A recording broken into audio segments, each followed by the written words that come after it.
Welcome back to another crochet tutorial with Cozy Rosie UK, and today I'm going to be showing you how to crochet your very own Ides of March coin purse. Now this is quite a solid stitch and it's really easy to make. The main thing you need to do is to get hold of a purse frame.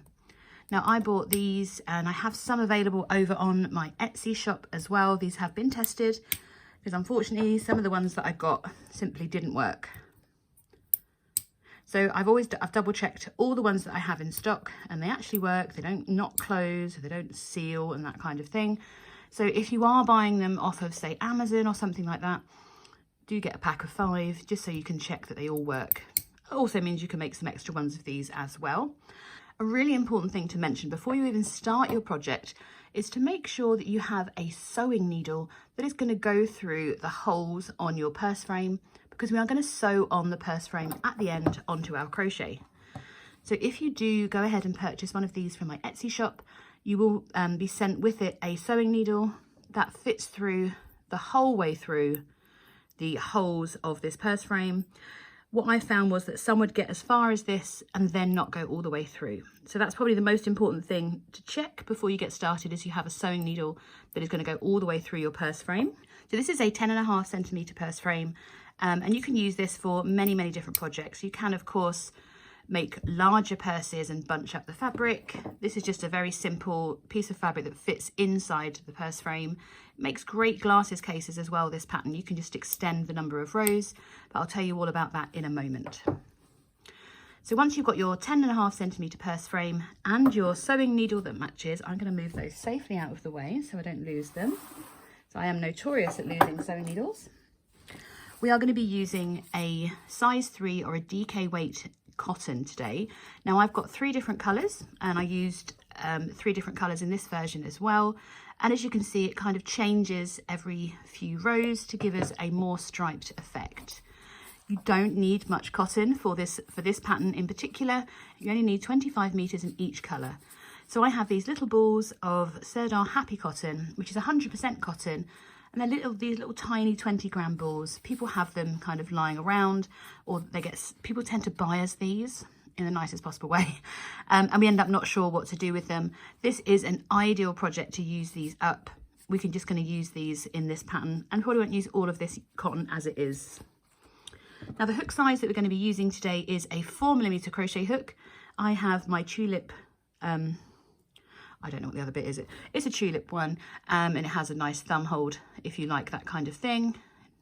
I tend to put my thumb right on top of there, which is probably not ideal, but it's just a 4mm crochet hook, a pair of scissors, and of course you're going to need some sewing thread as well. I have some grey, so I'm just going to grab the grey and work my colours in the same way that I did on this, so that the edging matches the thread that goes through the purse frame. So before we get started, don't forget to hit that subscribe button and of course the notification bell so that you never miss out another one of my crochet tutorials or patterns again. Gather those materials and we're going to get started. You need to work out which colour you're having as 1, 2 and 3. I'm going to go 1, 2 and 3 because I'm going to do my edging in the grey as well. So I'm going to pop these out of the way for a moment and open up this one. There's one rule that I hate to break, which is taking off my band around my yarn. I simply cannot find or get my hand in enough to pull the middle out. So I'm going to have to be old-fashioned and have it rolling around the background. So we're going to start by making a slip knot and placing that onto our hook. And we're starting with a chain of 20. So once your slip knot is on your hook, we're going to yarn over and pull through the loop on our hook to create our chain. We're going to do that 20 times. That was number 1, 2, 3, 4, and 20. Continuing with row 1, we're going to start by working 1 US half double crochet into that second chain from hook. So a US half double crochet is the same as a UK half treble crochet. The loop on our hook doesn't count as a chain, and we're skipping that first chain because it would just come undone. And we're going to work 1 half double crochet into that second chain. So we start by yarning over the hook and we're inserting our hook into that second chain just underneath that top loop. We're going to yarn over, bring our hook back through, and we should have 3 loops on our hook. Going to yarn over and pull through all 3 loops on our hook. Once we've finished our first half double crochet, we're going to be ignoring that big hole there and skipping our next chain and working into the next chain along. We're going to yarn over, ready to work our next US half double crochet, skip the next chain and insert our hook underneath the next chain along, just under that top loop. Going to yarn over, bring our loop up, yarn over and pull through all 3 loops, and we then are going to make a chain 1 and work a second US half double crochet into the same chain.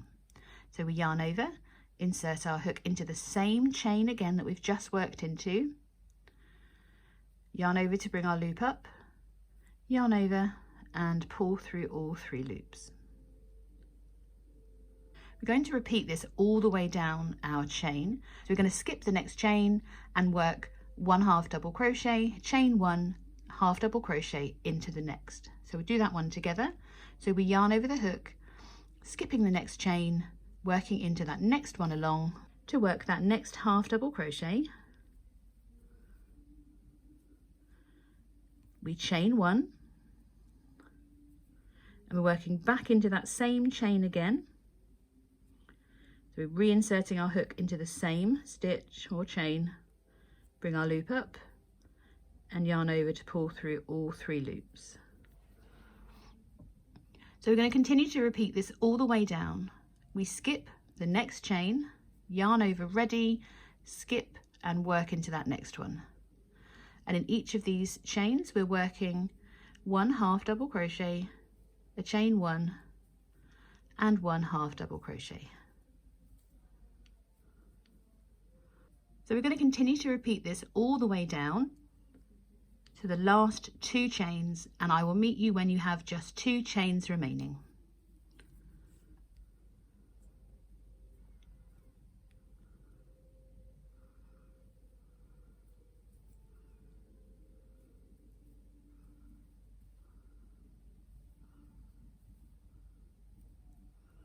So once you've worked all the way down and we have 2 chains remaining, we're going to skip that next chain and work 1 half double crochet into that last chain where our slip knot is.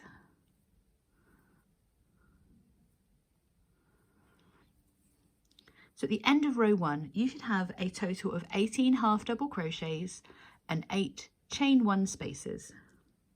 Now we're going to be changing to colour 2 for row 2, and we're just going to do it the easiest way. So I'm going to get some of my second colour ready.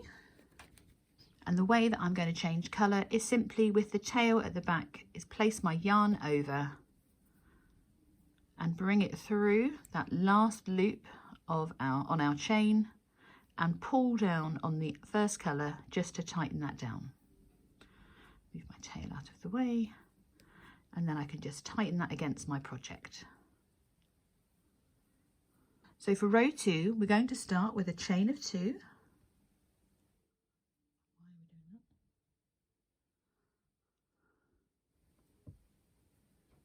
So this chain 2 counts as part of our 3 double crochet cluster. So we're going to finish the rest of the stitch by making a 2 double crochet cluster. So to do that, we start by yarning over the hook, insert the hook into that same stitch as your chain 2, yarn over to bring a loop up.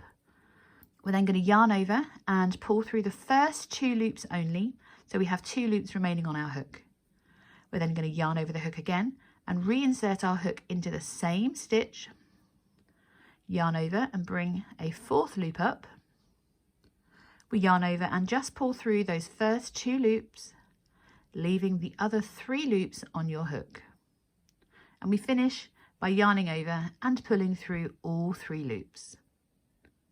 So we've completed the equivalent of a 3 double crochet cluster by counting that first chain 2 as the first leg of this stitch. We're going to make a chain of 1. We're then going to be working into the chain 1 spaces.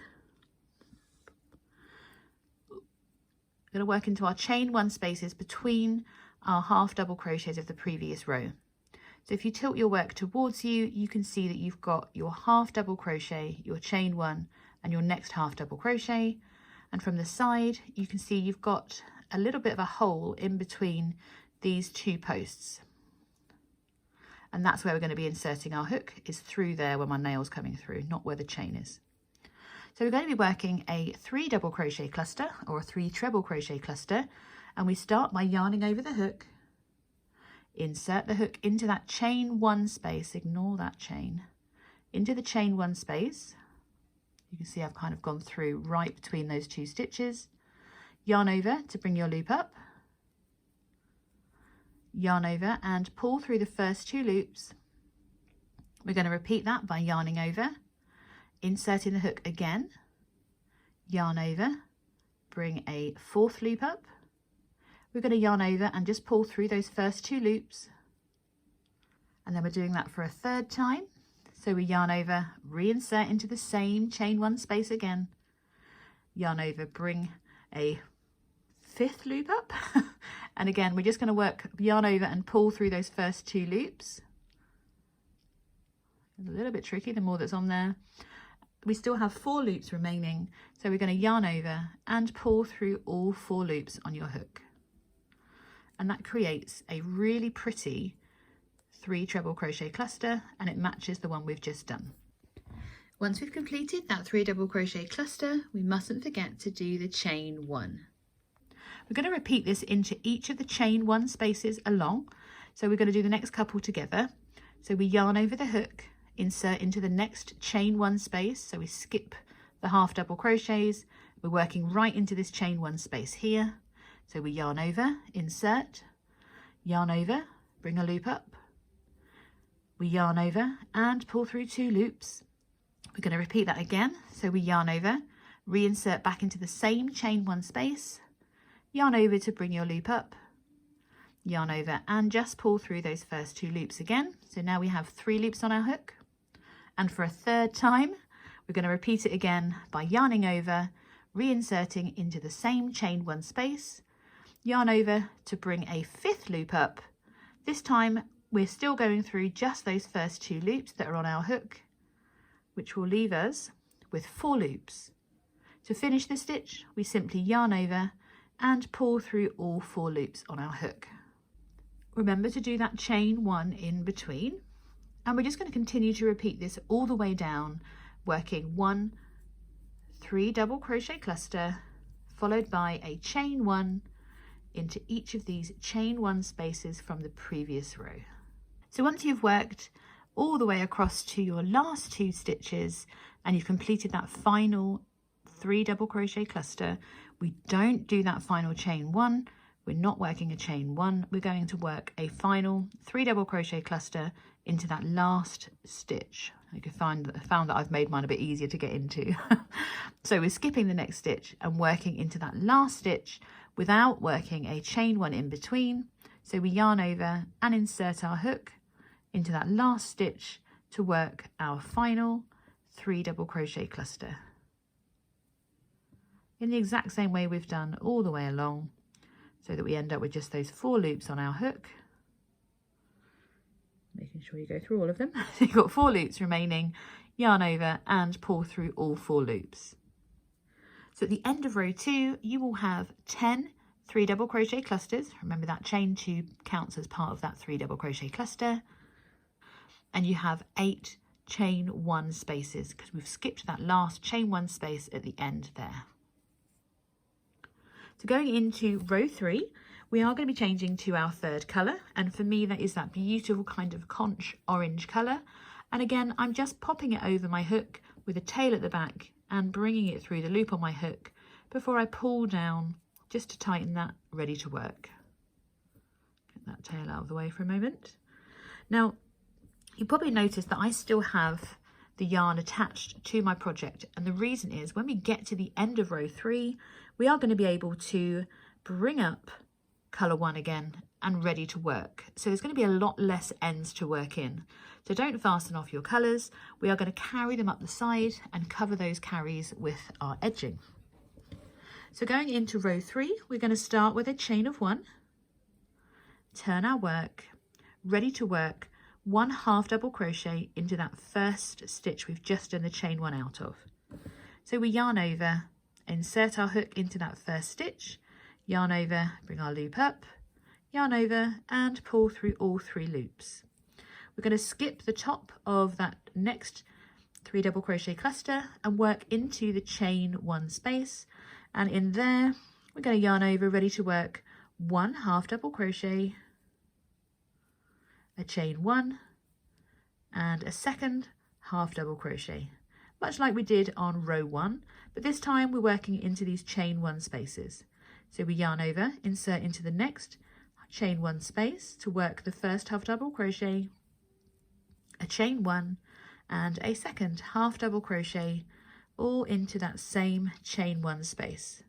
So continue to repeat that into all the chain 1 spaces, and I'll meet you for the end of our row once we've worked into our last chain 1 space.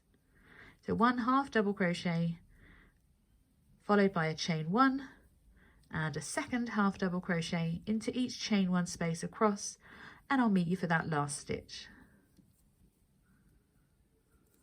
So once we've worked those half double crochet V-stitches equivalently into our chain 1 spaces, we're just going to work our final half double crochet into that last stitch. So I can see my chain 1 from the previous row, and we're just working 1 final half double crochet into the top of that stitch. So at the end of row 3, you should have a stitch count of 18 half double crochets and 8 chain 1 spaces. So for row 4, we're going to be moving back to colour 1, and as I was explaining, we're going to be carrying these colours up the side. We just pick up colour 1 and pop it over our hook and bring it through the loop on our hook.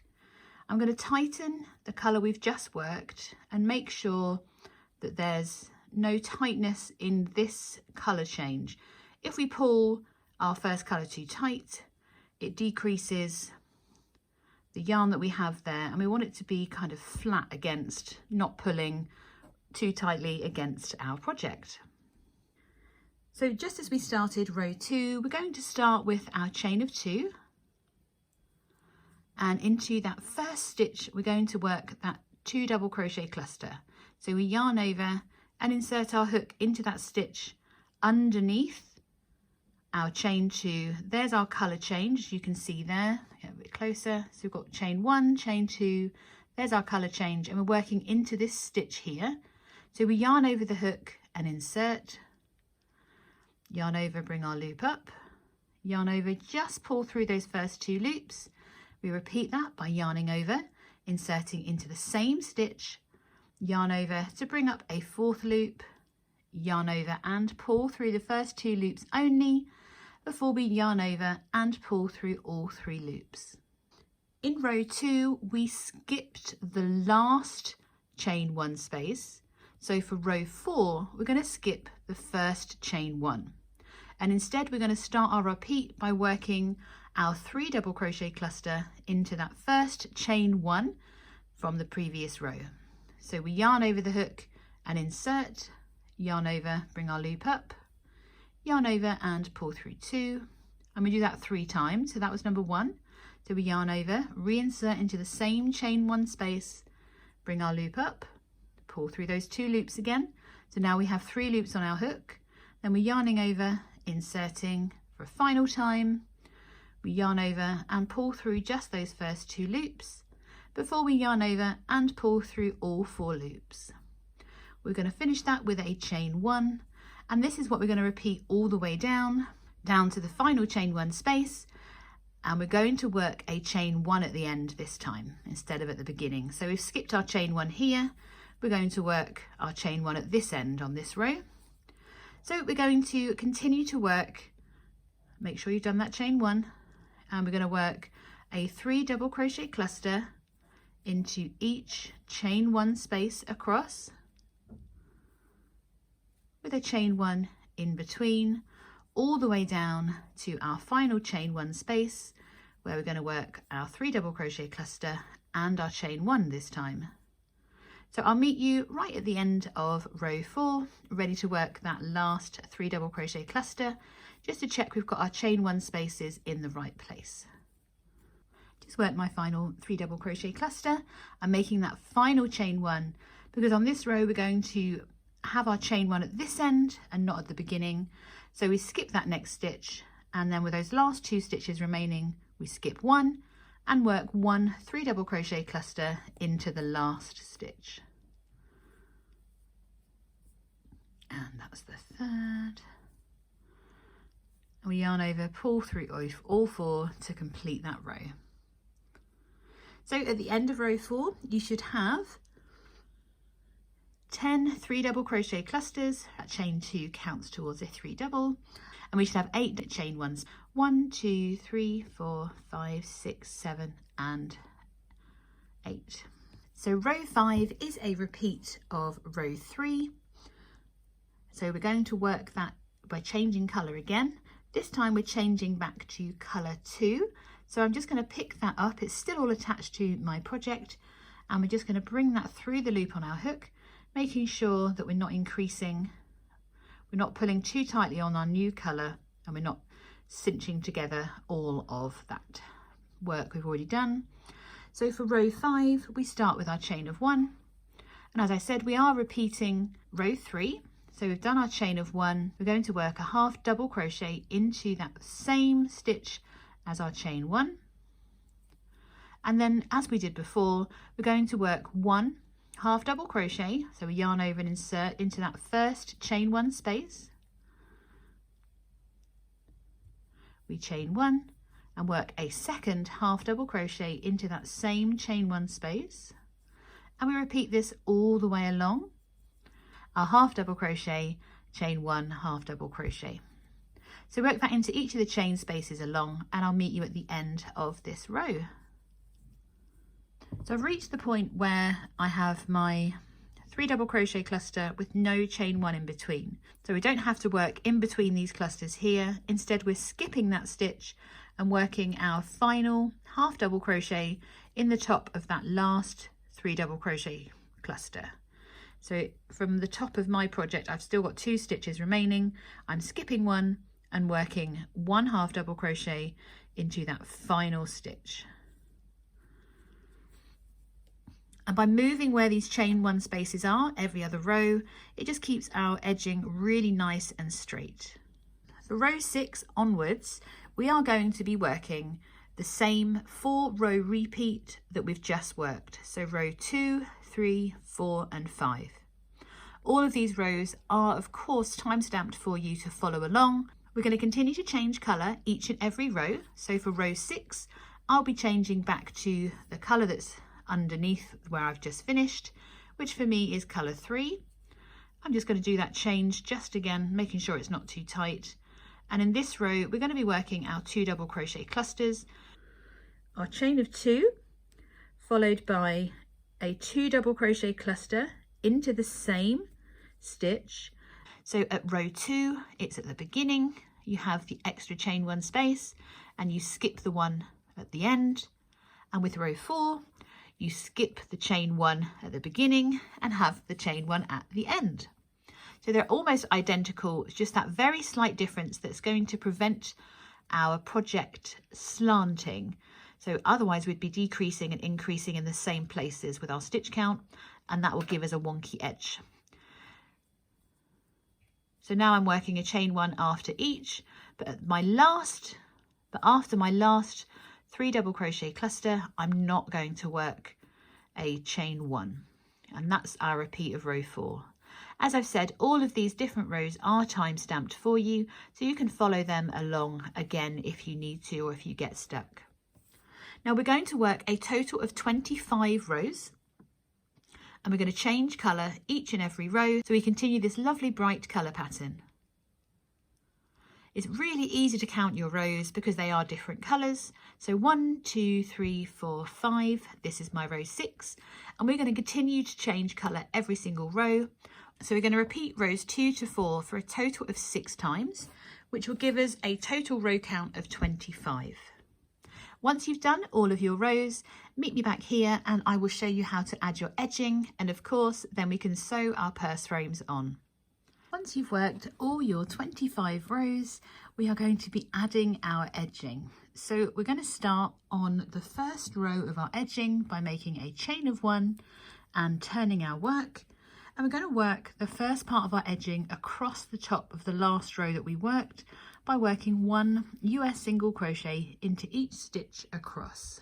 So we insert our hook underneath that first stitch, yarn over, bring our loop up, yarn over and pull through 2, and we work into the next stitch.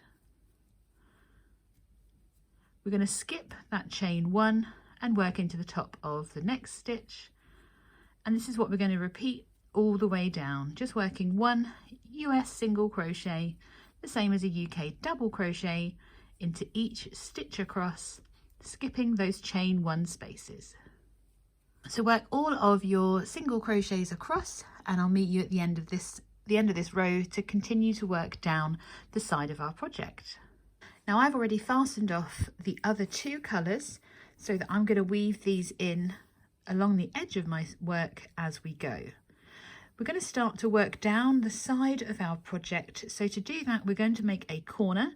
So we make a chain of 1, and then we're going to work back into the side of that row, or that side of that stitch, to work 1 further single crochet, and that chain 1 creates a really neat corner.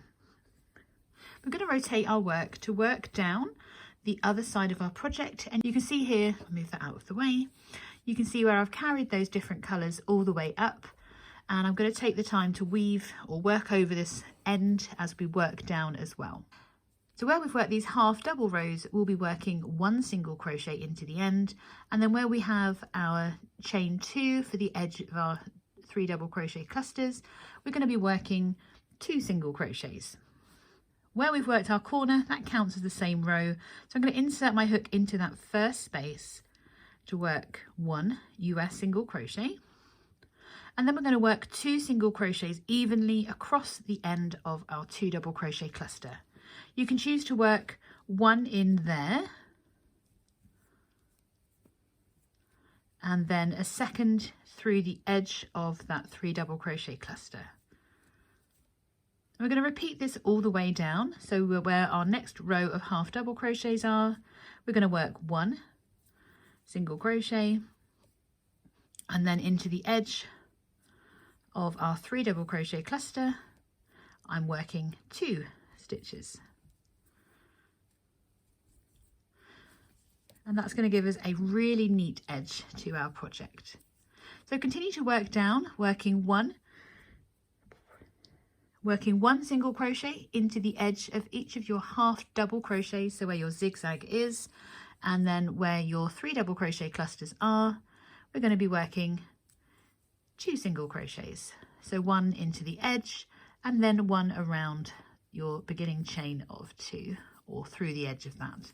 I'm also going to work over my ends and make sure that I'm capturing all of these changed colours at the same time. Now this side is going to become the right side of our project, so we're going to fold it up like that. But we're going to do that seaming right at the end. So continue to work all the way down, placing your single crochets evenly, and I'll meet you to our original starting chain. So keep working down and I'll meet you in a moment. So once you've made your way all the way down to that start of our initial chain, you can see where that end is woven in, and you can't see those colour changes anymore. Actually, you can't see them from either side. And that's why sometimes it's easier to carry our colour changes rather than to create more ends. I'm going to work a chain 1 before continuing to, so that we can then rotate our work and work along the other side of our starting chain. Now I have this extra end to carry as I go. So I'm going to work my corner. I've done my chain 1 and already worked one of those stitches in, and this is the second one. Before we work 1 single crochet into those skipped chains and another single crochet into the next. So continue to repeat that all the way across, and I'll meet you at this corner. So I've worked along to where my slip knot was initially. I have 1 more chain to work into where that slip knot is, and this is where I'm going to place my next corner. So work my single crochet, a chain 1, and then another single crochet. We're now ready to rotate our work and work all the way back up the other side in the same fashion that we did with this side, so we can get another nice edge. I have a couple more ends to work across as I go up, and just like before, I'm going to be working into those row ends, placing 1 single crochet into my half double rows and 2 evenly across the ends of my 3 double crochet clusters. So doing 1 around and then 1 into the top of that row. There's my half double crochet, and then we're back to our 3 double crochet cluster again. So continue to work all the way up, working over those ends where you can, and I will meet you right up here, and we're going to be ready to sew in our purse frame. So I'm right the way back to where we worked that first row, and I'm going to add my corner here. I've worked into that last end of the row, going to make a chain 1 and work a second single crochet back into that same stitch, and then we are ready to slip stitch into that first single crochet that we made. We can then fasten off by making a little chain 1 and just snipping our end. You can pull that through, and we are ready to weave in our ends. That's the only one that I need to weave in because everything else has been worked in as I've gone. It's going to make sure that they are pulled tightly and that they're not showing through too much. Then I can give them a little snip. So you weave in all of your ends, and I'll meet you back in a moment so we can work our purse frames on. So now that we move those ends out of the way. Now that we have our fabric, we are ready to add our purse frame. Now, as you can see, my fabric is ever so slightly bigger than my purse frame, and that's absolutely fine. If yours is a little bit big or a little bit small, gauge isn't too important with this, as long as it's not wildly big. Then you need to fiddle with it a little bit more to get it in. And I've just opened the purse frame, and I'm inserting the fabric right up tight to the top of the corner. Now, as you can see, it goes both sides, so I need to make sure that it's snug in the corner, and the same on the other side. Just going to kind of slide that in, working with those edge stitches, and you can see that I've got a bit of extra fabric. That's absolutely fine, because as we push that into the purse frame like that, it fits nice and snugly. So that top row is going to be right into that purse frame, so that we have the beautiful stitch pattern where we need it. So our edging acts as somewhere for us to sew our purse frame onto. Now, as you can see, our purse frame only comes down to a certain point of our fabric. So for me, it's coming down, if I push that back up, it's coming down to the edge of this row here. Now we're going to fold our fabric, and what I'm going to do is remove that for a moment, because we need to know where we're going to be seaming our fabric together. We need obviously these ends to be joined. So in the pattern, it is written about 5 stitches down. So 1, 2, 3, 4, 5. Mine's actually 6 stitches. So I'm just going to mark that 6th stitch there. So I've marked my stitches on the same side as each of my fabric, and I'm going to make sure that my purse frame fits, and see how perfect that is. Literally, it sits right at the bottom of where we're going to seam our purse together. So it's going to be easier to sew your purse frame in first before you finish seaming your fabric, because there's going to be less to play with. So once you're happy with the stitches you've positioned of how deep it's going to go into your purse frame, then you are ready to start sewing. So I'm going to thread my needle. I've got quite a lot of cotton, or polyester should I say, to sew this on, because it's quite a long way around this purse frame. This is, you can't really see the colour, this is the colour I've chosen. It's a little bit different to my grey, but I don't think anyone is going to notice that. Now, am I going to be lucky enough to do this first time? Oh, there we go. I am doubling up my thread. I'd rather use double thickness thread when sewing up something like this, so it doesn't come undone. I'm going to make a little knot.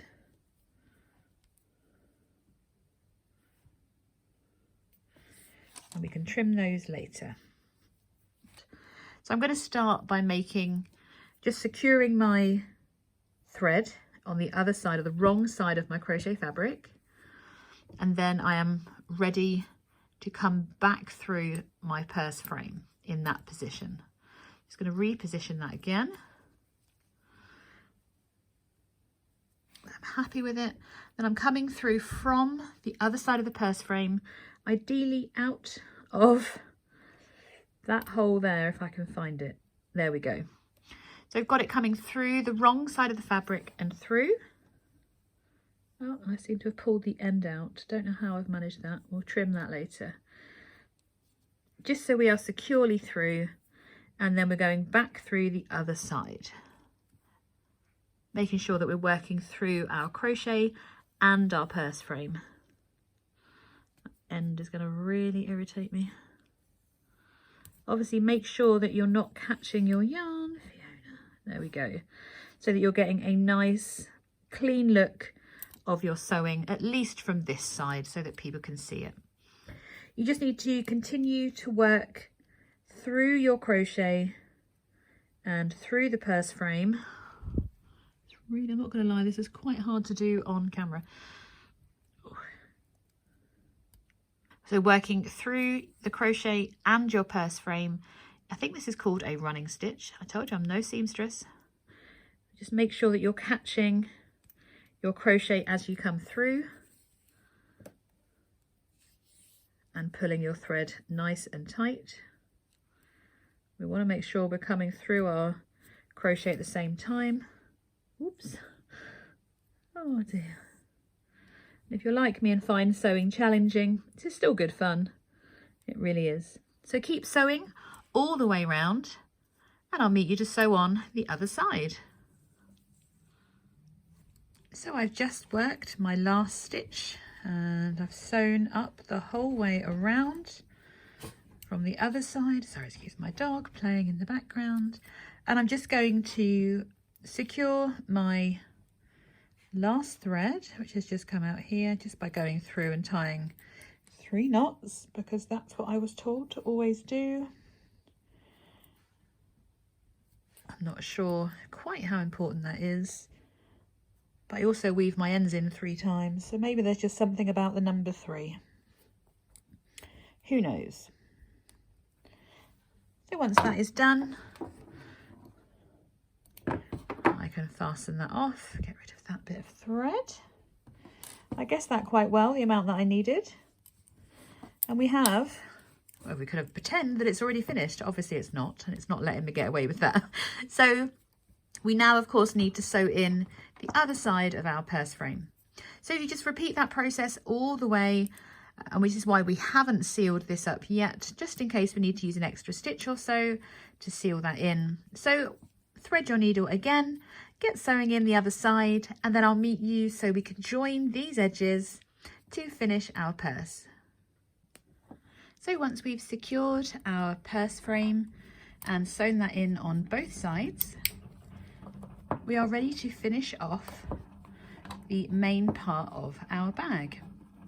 So the last thing we need to do is just slip stitch down the sides of our purse. Now I'm going to start from the bottom up. I've made sure that it's folded nice and evenly along the bottom, and you can see that it almost ends on one of our zigzag rows, which is perfect for me. To create a really nice detailed edging, I'm going to work through just the back loop of one side and the corresponding front loop.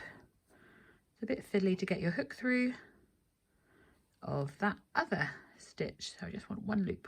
There we go. So you've still got, looks like, one stitch on, and then I'm going to attach my yarn just by placing it over with the tail at the end, with the tail at the back, and bring it through and make a little chain one. I can weave this in a moment. And we're going to continue to work through the back loop of each stitch. You can go through both loops if you want to. I must admit, I think the pattern is written that you work through one loop through the full stitch, but I'm just going to slip stitch through one side. I can get my hook, there we go.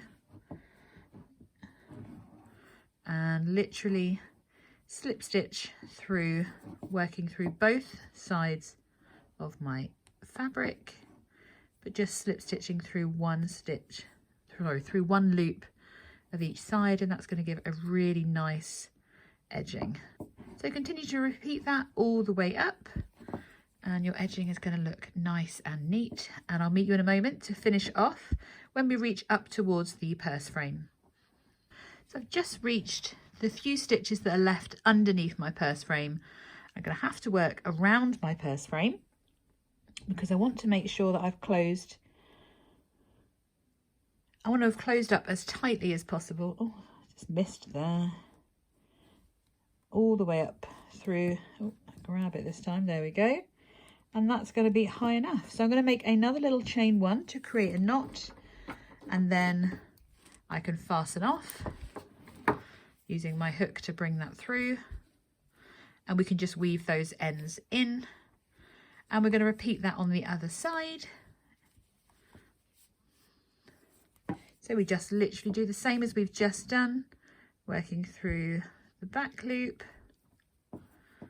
of both sides of our purse, sorry, the back loop and the front loop, rejoin by placing over and repeating the slip stitch all the way up, working through the back loop of the stitch closest to you and the front loop of the stitch furthest away, and just slip stitching those closed, working through both sides of your purse.